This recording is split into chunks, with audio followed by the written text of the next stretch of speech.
proclamation for what is it, for Volunteer Week?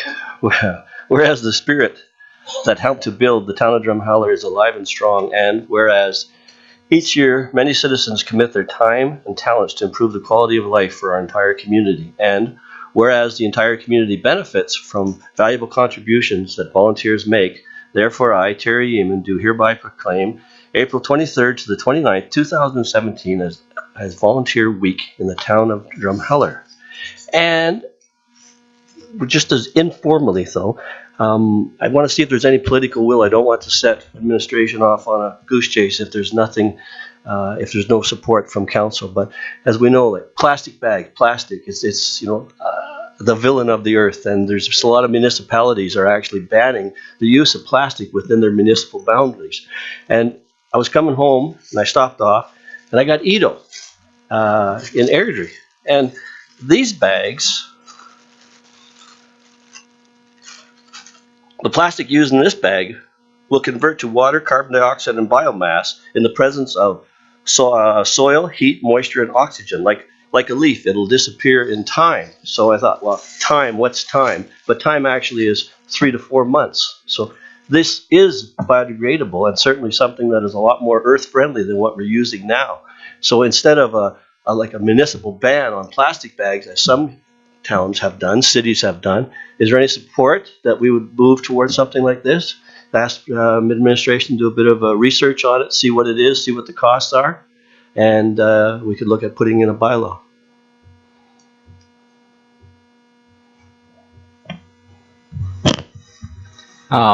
Could we also look at things like this? Yep. I mean, there are biodegradable plastic kind of containers out at the museum, for example. If you use their cafeteria, they have plastic cups that are also like that. They're biodegradable plastic. So if we're going to do bags, why don't we look at stuff like this as well? Good.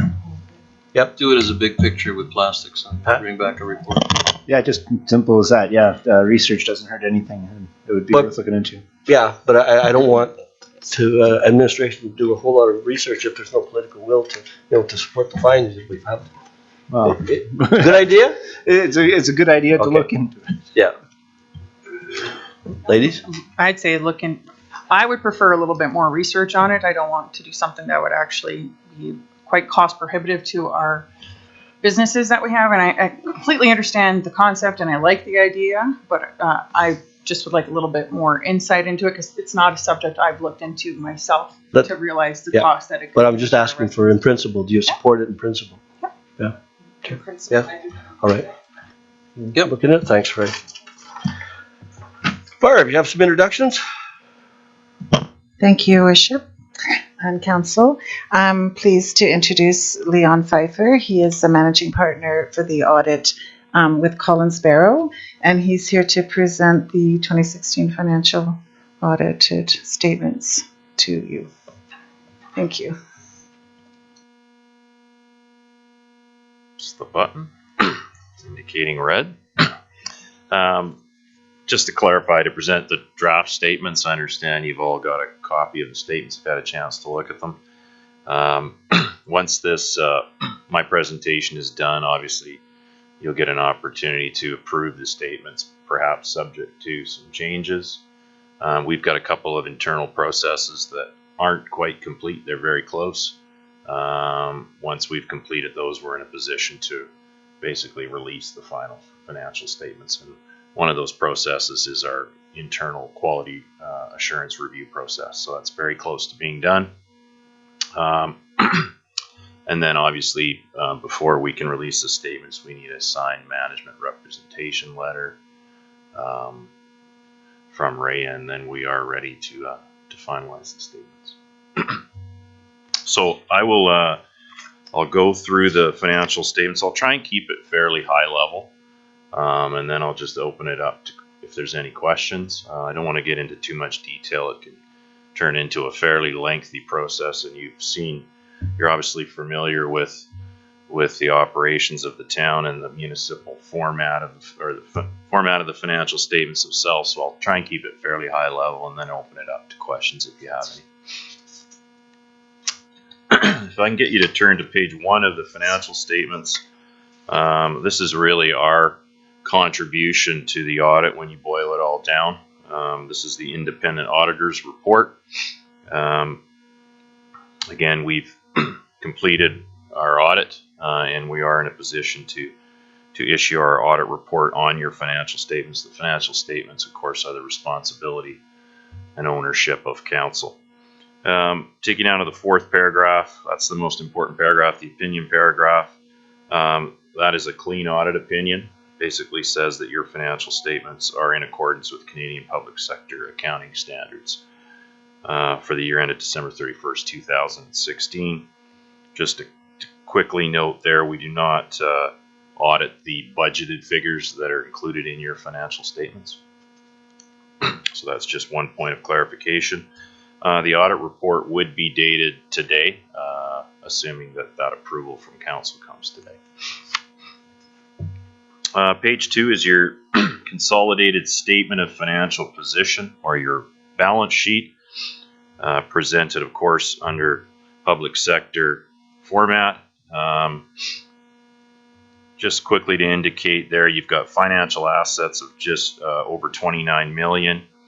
You have liabilities of about 23 million, so you're in a net financial asset position versus a net financial debt position, which is a very positive of about $6.3 million.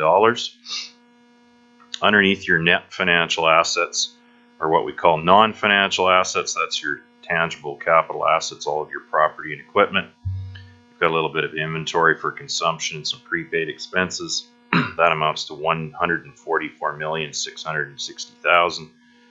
And you add all that together, you end up with an accumulated surplus again, versus the opposite would be an accumulated deficit. So a strong balance sheet. If you were to take your current financial assets minus your current liabilities, you'd have a current ratio of about just under $16 million. So you could easily pay off all your current liabilities and have a substantial excess of current assets left over. So again, very strong financial position. So a healthy balance sheet. Page 3 is your consolidated statement of operations. It's basically a summary of your revenue and expenses. As you can see there, you end up with a deficiency of revenue over expenses before what's termed capital revenue of $923,050. However, the important thing to note there is that deficit number includes about $4.6 million of amortization expense, which is a non-cash expense. You add that back, you're actually in a surplus position of about 3.7 million. So again, just normalizing your current year deficit for amortization gets you into a strong surplus position. You add in your capital revenues, you end up with $1,572,000 excess of revenue over expenses. Add that to your opening accumulated surplus, and again, you end up with just under $151 million in accumulated surplus. And just year over year, it's down a bit, but most of that is attributable to, as you can see, your revenue line was very consistent year over year. I'm not seeing that in some of the other public sector entities I've seen. Some of the other towns and municipalities have been hit fairly hard by decreases in service fees, user fees, linear taxes. Town of Drumheller, very small amount of revenue generated from linear taxes and user fees. So your revenue line, despite there being a downturn in the oil business, has remained relatively flat. So that's a good sign. Expenses up very marginally over the prior year. Again, your biggest decrease that's hitting your bottom line is a drop of about $1 million in government transfers for capital. Page 4, consolidated statement of changes in net financial assets. Again, this is just breaking down those net financial assets that are on your balance sheet into a few further categories.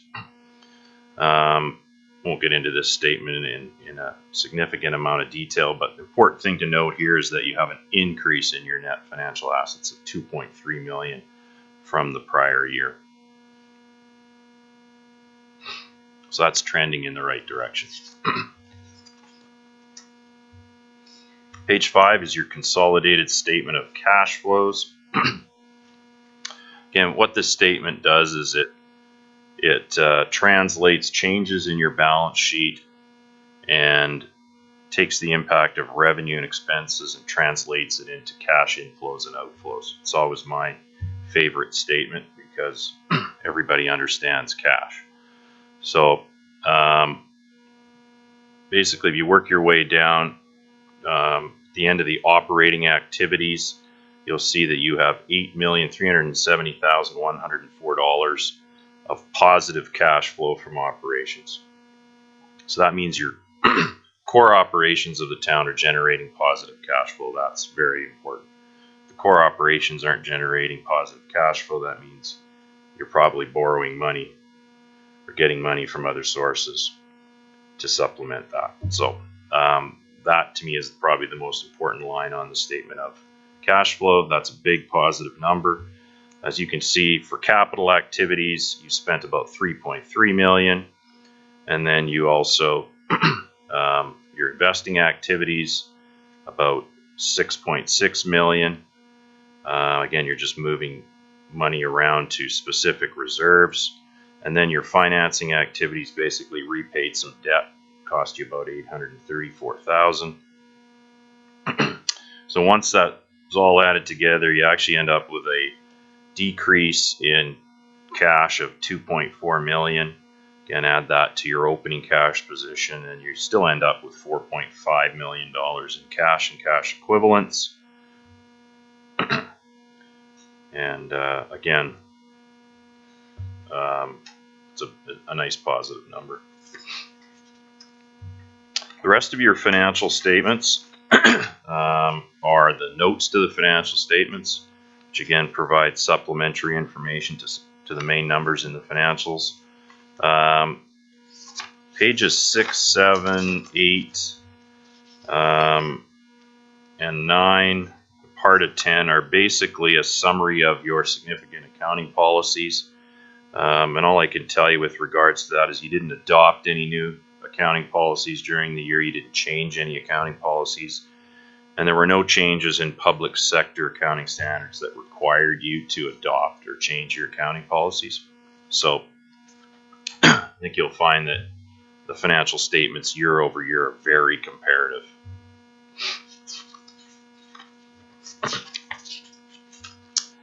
Page 10, note 3, just a breakdown of your cash and cash equivalents. As you can see there, you've got current accounts with about 3.7 million, investment margin accounts 140,000, and then you've got just over 10 million in redeemable guaranteed investment certificates. Obviously, they're invested at various rates, various maturity dates. And then below that are just you've got a significant amount of cash that is set aside for specific purposes, about 9.4 million.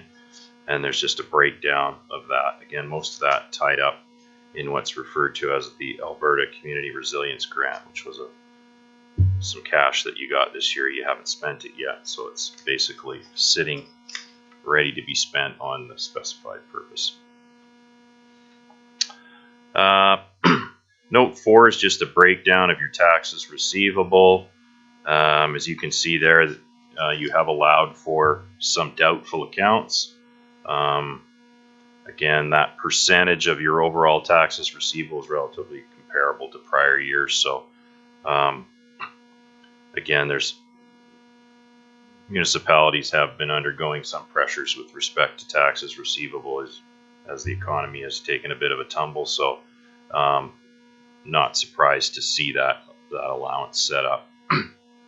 Accounts receivable, again, that's just a breakdown of your accounts receivable. Basically consists of some trade AR, and the biggest part of it is government grants receivable. And again, there's a small amount potentially doubtful accounts there. It doesn't mean you're not going to collect them. It just means that there's some factors in place that are indicating that you might not collect those amounts. Inventories for resale, again, the bulk of that is just some land held for resale. Note 7 is a breakdown of your investments. Again, as you can see, most of your investments are in long-term bonds, which is a very secure form of investment. Note 8 is just a summary of your employee benefit obligation.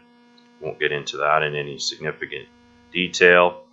Note 9 is your breakdown of your deferred revenue. Again, anytime the municipality or the town receives money designated for a specific purpose, what it does is it sets up a liability, and as soon as that revenue is spent on the appropriate purpose, the town takes the amounts into revenue. So deferred revenue is actually a liability, and what that's indicating is if you didn't spend the funds on the designated purpose, technically you'd be required to repay them back to the donor. Note 10 on page 13 is a breakdown of your long-term debt. So you can see you've got most of your debt is capital debentures. You've got about $10.4 million in debt. And the bottom of that note just shows the repayments. You're repaying total cash required to meet the repayments is about $1.3 million a year. $862,000 approximately in 2017 will go towards reducing the principal, and the rest is the cost of borrowing. Interest, for example, on your long-term debt in 2016 amounted to $456,000. Note 14 and 15 is just a breakdown of your tangible capital assets by major category. Again, I won't get into any significant detail there. You did have a few additions this year, and again, you recorded amortization on those assets to the tune of about $4.6 million. Note 12 on page 16, equity and tangible capital assets. This is just showing you what the actual equity is in your tangible capital assets, and you simply take the debt away from the net book value of your assets, and that's basically how much equity you have in tangible capital property. It's about $132,645,000. Accumulated surplus, very important note. It consists of three things, usually unrestricted cash or surplus, restricted cash or surplus, and then your equity in your tangible capital assets. As you can see, the equity is $132,645,000. You have an unrestricted surplus or deficit. That means those are funds you could spend on anything you want. That's $3.8 million. And then you've got a number of reserves you've set up over time to the tune of about $14.5 million. And the total comes to just under $151 million.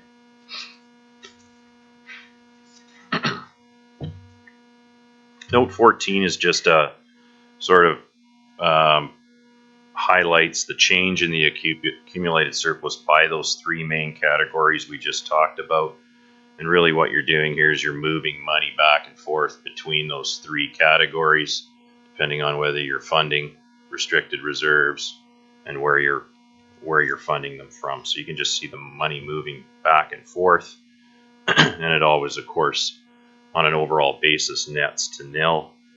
And the net increase is your excess of revenue over expenses of $1,572,027. Note 15 is just a breakdown of your net municipal taxes by major category. Again, we talked briefly about the percentage of which linear property taxes contribute to your overall revenues. You can see it's a very small amount. It's only $429,000. That's comparable to prior years. It's down a bit. So again, that can be, and for other municipalities, can be a fairly volatile area, just depending on what's going on in the economy. If you were to grab a set of Fort McMurray financial statements, I think you'd see a fairly significant drop in linear property taxes. Again, so your real property taxes actually went up. Your tax base actually went up this year. So again, that's a very positive thing to note. Deduct requisitions. These are basically taxes you're collecting on behalf of other parties, schools, senior lodges. So you send about 3.2 million of that away, and you end up with a net balance of 8.5 million for the year. Note 16 is just a summary of your government transfers. Again, you receive government transfers for both operating and capital. Operating was fairly comparable to prior years. Capital down about $1 million. Note 17 is just a breakdown of expenses by object. It's just another way to present your expenses. Again, the number I pinpointed in there, the one that's, well, there's a number of expenses in here that are not cash driven. The largest, of course, being the amortization amount of $4.6 million. Note 18 just highlights the local authority pension plan. Note 19, under public sector accounting standards, you're required to disclose amounts paid to counselors and the CAO. That's just a breakdown of those amounts. And just to note, we did include some additional disclosure in here just to explain the jump in funds paid to Ray.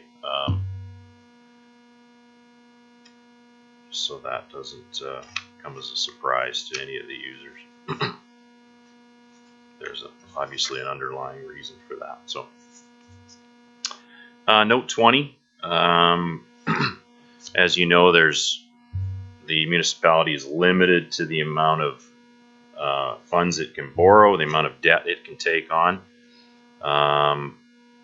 That's regulated by the Municipal Government Act, as you can see there. Your total debt limit is $27.9 million. Your total debt is $10.4 million, which gives you an excess of $17 million. And then you further have debt servicing limits of 4.6. You're currently at 1.2, so you've got excess debt servicing capabilities of about $3.35 million. Notes 21 and 22 are just some contingencies and commitments that the town of Drumheller has to meet over time. I won't get into any of those in detail. They should look fairly familiar. Note 23 again is just a presentation note with respect to your budget. Again, just takes your budget, backs out some non-cash expenses, and presents the budget in another way. Note 24. Again, it's just breaking down your financial statements into segmented information, specifically by service area. Again, I won't get into that in any specific detail. And that's my presentation. If anybody has any questions, I can take those.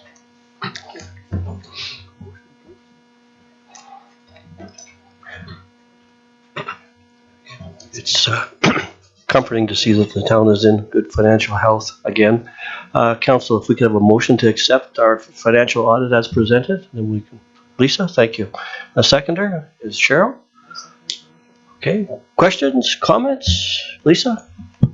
Just kind of echoing what Terry said there, but can I get you to repeat again as to how well of a positive position the municipality of Drumheller is in? Okay. You want me to comment on the statement of financial position or the statement of operations? Both, either or. They're obviously they're part and parcel of one another. Obviously, the net financial asset position is strong, 6.3 million, and again, it's trending in the right direction. Again, we do see lots of municipal bodies with net financial debt. And then it becomes a question of how is the entity managing the repayment of that debt? You're in a net financial asset position, so obviously that puts you in a much stronger position. Obviously, you are paying back your debt, but you're not under the same financial restrictions that an entity might have if they had net financial debt. Thank you for humoring me. And then again, in terms of the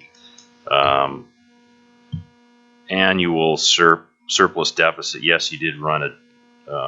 You had an excess of revenue over expenses after capital revenue of 1.5 million. And again, if you add back your non-cash expense of amortization of 4.6, you'd be closer to 6.1. So again, that's another positive number.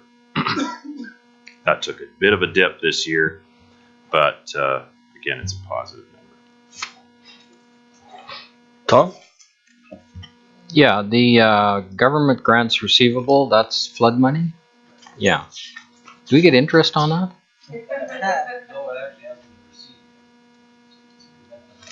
Oh, so it's committed, but it isn't in our bank account collecting interest. That's correct. The agreement has not been signed yet. Obviously, we're trying to resolve the who pays what issue. We expect that to be done here shortly. The time frame we'd identified, Mr. Mayor, was the end of April, so we're getting pretty close. Mm-hmm. Any other comments or questions? Seeing none? All in favor? It's carried. Thank you. Great. And that was the only item we had, so our meeting is adjourned. Thank you. I think Barb did circulate a report to council